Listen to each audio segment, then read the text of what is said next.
Good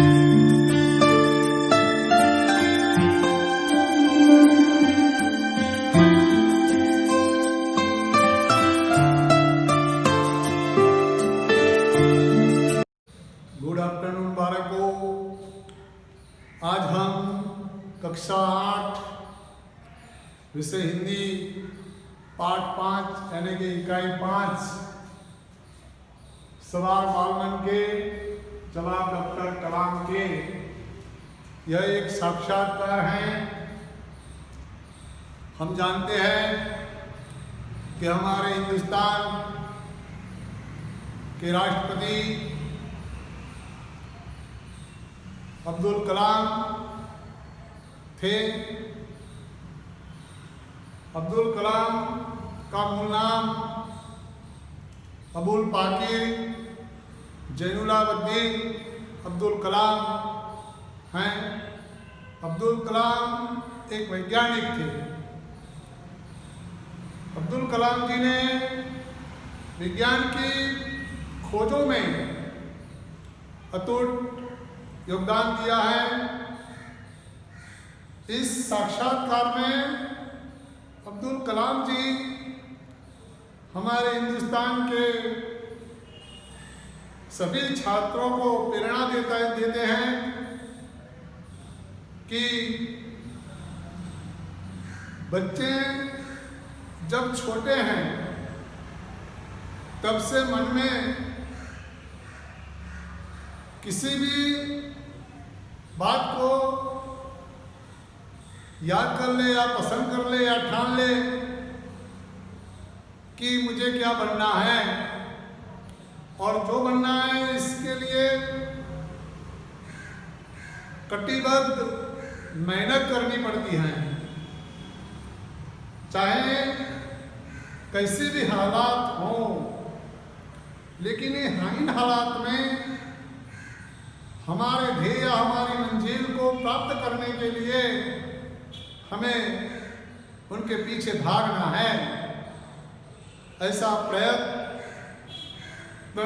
कराने के लिए यहाँ एक प्रेरणा स्वरूप साक्षात्कार के रूप में कलाम जी हमें घोषित करते हैं। यहाँ इस साक्षात्कार में सबसे पहले अब्दुल कलाम जी जो थे, तो डॉक्टर कलाम के बचपन की घटना की जो यहाँ बात की गई है, छात्रों को ये याद रखना है। सर्वप्रथम तो बताया जाता है कि छात्रों को याद कैसे रह जाता है। जो तुम पढ़ते हो, लिखते हो और दृश्य देखते हो, तो कलाम जी का मानना है कि जो पढ़ते हैं इससे बेहतर तादृश्य जो देखते हैं वो बहुत लंबा समय तक याद रहता है, क्योंकि वह प्रत्यक्ष है। और जो पढ़ता है तो उस पर कल्पना करनी पड़ती है। कल्पना करने से पहले हम जो तादृश्य देखते हैं वह अच्छे ढंग से याद भी रह जाता है और हम पढ़ पाते हैं। कलाम के बचपन जो घटना जो है इस इकाई में दी है कि जब कलाम जी छोटे थे और वह 5वीं 7वीं कक्षा में थे, तब उसके शिक्षक श्री सुब्रह्मण्य स्वामी एक दिन एक प्रवास के आयोजन करता है और प्रवास के आयोजन में सभी छात्रों को एक नदी के तट पर ले जाते हैं। और तट पर जाने के बाद बच्चों को बताते हैं कि पंखी कैसे उड़ते हैं। ये तादृश्य, ये दृश्य देखा हुआ है, दृश्यमान है। ऐसा उदाहरण कलाम जी छात्रों को बताना चाहता है। कलाम जी कई पाठशालाओं में जाकर छात्रों को प्रत्यक्ष बातें करते थे। यह प्रश्न चिराग जैन है, बम्बई है, मद्रास है मतलब चेन्नई है, नागपुर है, पुणे है, ऐसे बहुत से राज्यों में के पाठशालाओं में जाकर कलाम जी ने अच्छे अच्छे प्रश्न बच्चों ने जो पूछे हैं तो उसका उत्तर स्नेह से दिया। कलाम जी अपनी बचपन की घटना जो सुब्रमण्य स्वामी उसके शिक्षक जो थे इसके बारे में जो बताए कि हैं, तो बच्चे ये भी समझते हैं कि अच्छी बात है कि बच्चों को देखा हुआ दृश्य तुरंत याद रह जाता है और लंबे तक याद रहता है, और जब पढ़ता है तो उस पर वह सिर्फ कल्पना करता है। यही बात बताई है। इसीलिए उसकी बचपन की जो घटना थी, ये घटना बच्चों के सामने रखी तो बच्चे खुश हो गए। और कलाम जी दूसरी भी बात करते हैं कि भाषा के प्रति डॉक्टर कलाम का दृष्टिकोण, जहाँ हम भी जानते हैं कि कोई भी व्यक्ति या इंसान या कोई छोटा या बच्चा जिस परिवार में जैसी बोली जैसी भाषा का उपयोग किया जाता है वह उसे अच्छे ढंग से याद रह जाता है। और वह मातृभाषा की बात इसीलिए कर रहा है कि जो इंसान मातृभाषा में बोलता है, सुनता है, सोचता है, वह अच्छे ढंग से याद रह जाता है और लोगों को वह अच्छे ढंग से समझा भी सकता है। और मातृभाषा की बात पर कलाम जी ने जोर दिया है कि हो सके तो सभी छात्रों को अपनी मातृभाषा में पढ़ाना चाहिए। दूसरी बात इसके साथ साथ कलाम जी ने की है कि वैश्विक स्तर जो है, तो दूसरी भाषा की जो बात या अंग्रेजी की बात करें अगर, तो अंग्रेजी की बात भी कलाम जी ने की है कि वैश्विक स्तर पर ऐसी भाषा को भी हमें प्रयोग में लेना चाहिए, क्योंकि दूसरे देशों के साथ अगर हमें व्यवहार रखना है तो ये वैश्विक स्तर की जो भाषा है अंग्रेजी, उसका ज्ञान भी हमें प्राप्त करना है। यही बात बताई है। छात्र यही समझकर अच्छे ढंग से सोचते हैं, समझते हैं और लोगों को जब बताना चाहते हैं तब वह अच्छे ढंग से बता पाते हैं। इसीलिए मातृभाषा पर जोर देना अच्छी बात है। मातृभाषा वो माँ है, माँ भी शिक्षक की तरह है, इसी तरह मातृभाषा भी एक शिक्षक की तरह है, ऐसा भाव यहाँ प्रकट किया है। कलाम जी कहते हैं कि 10वीं कक्षा तक तो कलाम जी मातृभाषा में पढ़े थे। इसके बाद जब वह कॉलेज में अंग्रेजी भाषा में पढ़े फिर भी वह मातृभाषा पर जोर देते हैं।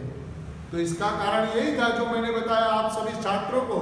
तो सभी छात्र ये समझ लें कि हमें भी मातृभाषा के साथ साथ वैश्विक स्तर की भाषा को भी हमें सीखना है और समझना भी है।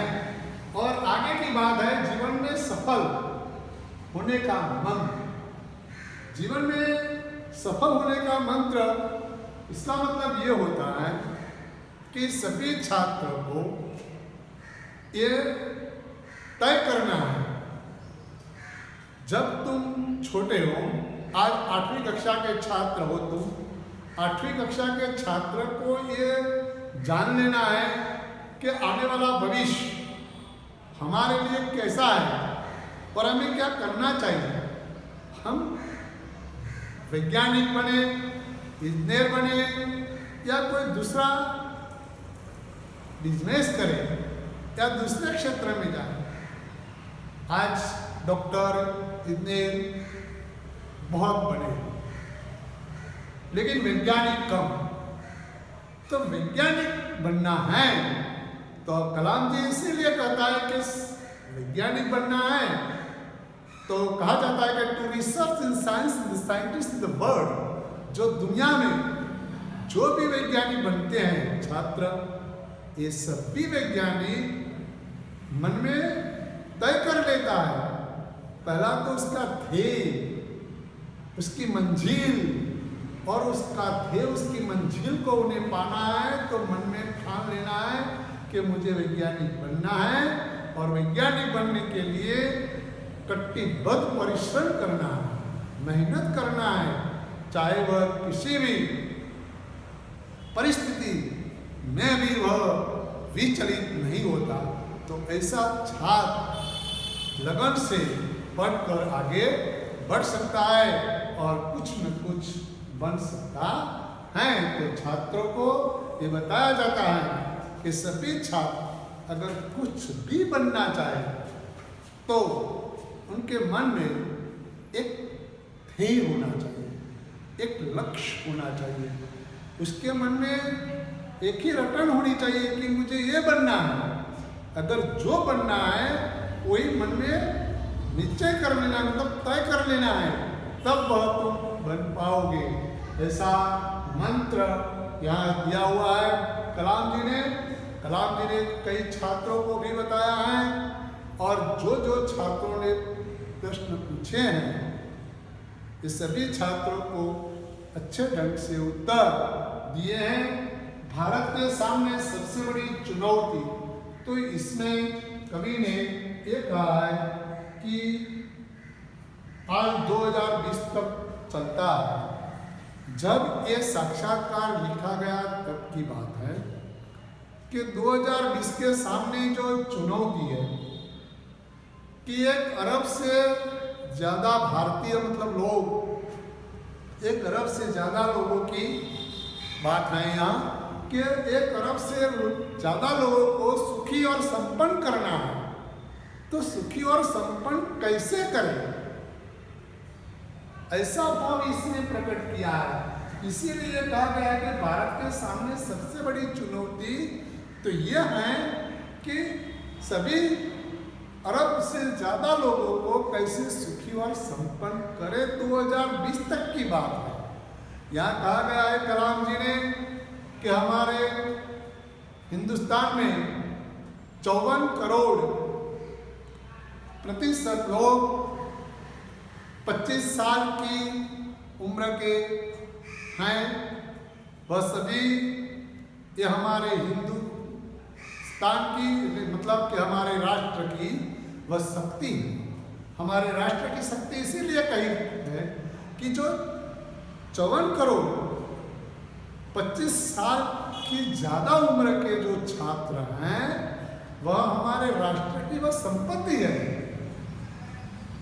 इसीलिए यहाँ कलाम जी कहते हैं कि 2020 तक किसी भी तरह हमारे सामने कुछ भी अगर आए तो भी ये चुनौती को एक ललकार के स्वरूप में हमें स्वीकार करना है और आगे बढ़ना है, और हमारे सभी राष्ट्र के 1 अरब से ज़्यादा लोगों को सुखी और संपन्न करना है।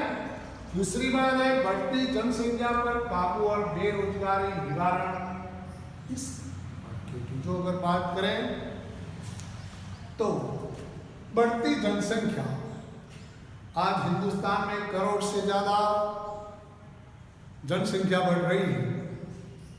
तो कलाम जी बताते हैं कि गांव के लोग हैं या शहर के हैं या नगर के, बड़े बड़े नगर के हैं, सभी को सुखी संपन्न और सुखी परिवार के रूप में हमें कैसे देखना है। तो जो स्त्रियां हैं वह स्त्रियों को हर एक क्षेत्र में हमें पिरोना है, स्त्रियों को पढ़ाना है। कई स्त्रियां पढ़कर आज हमारे हिंदुस्तान के कई क्षेत्रों में पुरुषों के बराबरी का काम करती है और पुरुषों के साथ साथ वह चलती है। व्यक्ति चाहे स्त्री हो या पुरुष, इसमें कोई भेद नहीं है। वह तब सुखी परिवार कहलाएगा। तो सुखी परिवार बनाना है तो स्त्रियों को पढ़ाना है, स्त्रियाँ पढ़कर आगे जाएगी, आगे जाकर वह पुरुषों की तरह हर एक क्षेत्र में वह आगे बढ़े, ऐसा भाव यहाँ प्रकट किया गया है। और जो बेरोजगारी है उसका हल कराने के लिए यहाँ कलाम जी बताते हैं कि बढ़ती जनसंख्या पर काबू तब किया जाता है जब स्त्रियां पढ़ लिख कर आगे बढ़ेगी, तब वह सुखी होगी। तब अगर आगे बढ़ेगी स्त्रियां तो हमारे सभी क्षेत्र में वह स्त्रियां पुरुष के बरोबरी होगी। यह भाव यह प्रकट किया है, नेताओं को सीख दी गई है। कलाम जी का मानना है कि जब हमारा भारत आज़ाद नहीं हुआ था, इससे पहले की जो अगर बात है, तब हमारे महात्मा गांधी जी ने हमें एक अच्छे राष्ट्र के रूप में या अच्छा राष्ट्र बनाना है। तब मंत्रियों को क्या करना है? मंत्रियों को बहुत बड़ी मेहनत करनी है, बहुत बड़ी मेहनत करके सभी हिंदुस्तान के जनसंख्या को ये संदेश देना है और उन्हें बताना है कि हमारे हिंदुस्तान को हम कैसे आगे बढ़ाएं, हमारी जनसंख्या को 2020 तक कैसे सफल बनाएं। 2020 का जो विजन है वह विजन हमारे हिंदुस्तान के सामने है। फिर भी यहाँ 54 करोड़ प्रतिशत 25 साल की ज़्यादा उम्र के जो युवा वर्ग है, ये युवा वर्ग हमारे राष्ट्र की शक्ति, ये शक्तियों के रूप में यहाँ प्रदान किया गया है। और सभी नेता अपने कार्य में अगर सुस्ती करें तो हमारा देश और आगे बढ़ेगा और बढ़ाएगा। सेनाओं में महिलाओं की बराबरी, तो इनमें यही कहा गया है कि किसी भी देश की जो सेना है, जब पुलिस और सेना की भी बात आए तो बाहरी और अंतर, मतलब अंदर की और बाहर की जो अगर बात करें तो गांव शहरों में पुलिस काम करती है। अगर पुलिस से काम ना हो तब कोई आपत्ति आ जाए तो इन आपत्तियों में हम सैनिक बुलाते हैं, मतलब लश्कर। तो सैनिक जो आते हैं तो सैनिक तुरंत कार्य को जुट लेते हैं, मतलब कार्य कर लेते हैं। तो आज चाहे पुलिस हो या सैनिक हो या लश्कर की किसी भी सेना की अगर भर्ती हो, सेना मतलब लश्करी सैनिक जो हैं, ये लश्करी सैनिक की बात है तो सेनाओं में भी आज पुरुषों की बराबरी महिलाएं हैं, महिलाओं का भी स्थान इसमें है। तो महिलाएं हमारे साथ पुरुषों की बराबरी करके हमारे देश की रक्षा कर सकती हैं। तो सभी छात्रों को इसका अनुवाद करना है और प्रश्न के उत्तर लिखना है। प्रश्न के उत्तर लिखकर हमें अगर एक कलाम की तरह वैज्ञानिक बने और बनना है तो आज से सभी छात्रों को मैं कहता हूँ कि तुम अपने मन में ठान लो कि मुझे बनना है। अगर तुम्हें जो वैज्ञानिक बनना है तो तुम मन में ठान लो, चाहे किसी भी परिस्थिति आए फिर भी हम आगे बढ़ेंगे। सभी छात्रों स्वाध्याय के प्रश्न के उत्तर लिखकर लाएं।